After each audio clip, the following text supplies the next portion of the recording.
আসসালামু আলাইকুম। টিউটোরিয়ালের শুরুতে আমন্ত্রণ জানাচ্ছি মোহাম্মদ সাজিদুর রহমান সুফল। তো আমরা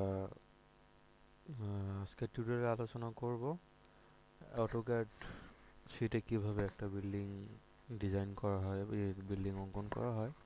তো সেটা নিয়ে আলোচনা করব আজকে পার্ট 2। তো আগামী পর্বে আমরা কাজ করেছি উম, জমি থেকে দৈর্ঘ্য প্রস্থ যে মাপ পাইছি সেটা আমরা অটোক্যাড শীটে কিভাবে স্থাপন করব। তো চলুন আজকে আমরা এখানে এই মাপের থেকে কি কি পরিমাণ বাদ দিয়ে আমরা ওয়াল নির্মাণ করব সেটা শিখব। তো প্রথমে আমরা লেয়ার থেকে ওয়াল লেয়ারটা সিলেক্ট করে নিই।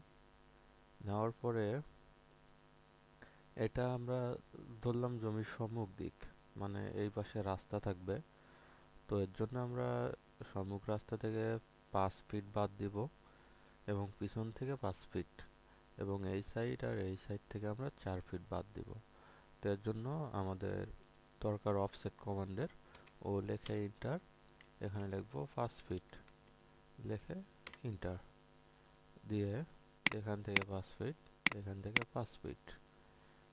আবার ডাবল ইন্টার চাপবো অথবা স্কেপ বাটন চেপে ও লেখে আবার ইন্টার চাপবো, যে কোনো একটা। তো আমি এখানে ডাবল ইন্টার চাপলে আবার আগের কমান্ডটা চলে আসছে। তো এখানে আমরা বাদ দেব 4 ফিট, ইন্টার। ওই সিলেক্ট অবজেক্ট, এখান থেকে এখানে,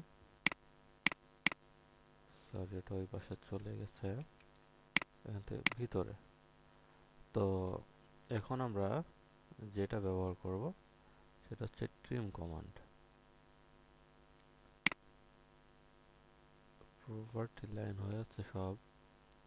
তো আমরা ঠিক আছে, এটা পরে ওয়ালে ঢুকে দেবো না, সমস্যা নেই। এখন ট্রিম কমান্ডের জন্য টিআর লিখবো। টিআর লিখে ডাবল ইন্টার লিখে যেটা যেটা কাটবো সিলেক্ট করে এভাবে আমরা কেটে নেব।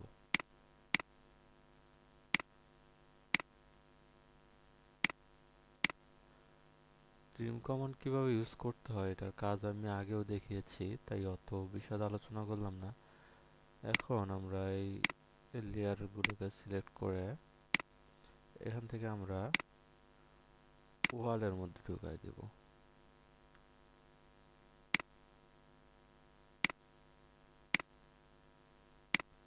আর এখানে ডটেড লাইন থেকে আমরা এই লাইনটা সিলেক্ট করে দেব। এখন অফসেট কমান্ড নেব, আমাদের ওয়াল হবে 5 ইঞ্চি করে। তাহলে ও ইন্টার দিয়ে আমরা 5 ইন্টার দেব। তাহলে দেখুন এই পাশ থেকে 5, এখান থেকে 5, এখান থেকে 5, এখান থেকে 5। তো আমরা অ্যাগাইন ট্রিম কমান্ড ইউজ করে এটাকে কেটে নেবার জন্য আমরা স্কেপ চেপে নেই, নিয়ে কমান্ড ফ্রি করে নিলাম। এখন নতুন কমান্ড দেওয়ার জন্য টিআর লিখে স্পেস বার চাপবো, ডাবল স্পেস চাপতে হবে। এখানে কিন্তু দেখেন ট্রিম কমান্ড এখানেও আছে, আমরা এখান থেকেও কাজ করতে পারি।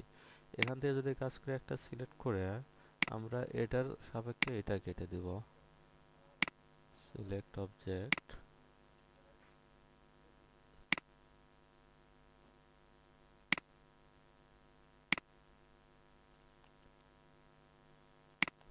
ট্রিম কমান্ডে ক্লিক করে একটা ইন্টার চাপতে হবে, তারপরে আমরা এটাতে ক্লিক করে কেটে দেব। ঠিক আছে। আর আমাদের শর্টকাট নিয়ম টিআর লিখে ডাবল ইন্টার চাপবো, চেপে এখান থেকে ক্লিক করব, এখান থেকে করে কেটে দেব।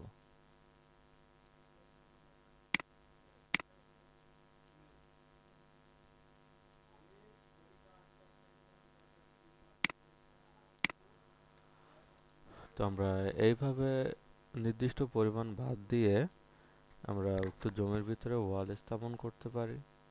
তো এই ওয়ালের মধ্যে আমরা সব কাজ করব। তো আজকের টিউটোরিয়াল এই পর্যন্ত। আগামী টিউটোরিয়াল দেখার জন্য আমন্ত্রণ জানিয়ে আমি বিদায় নিচ্ছি। মোহাম্মদ সাজিদুর রহমান সুফল। আসসালামু আলাইকুম।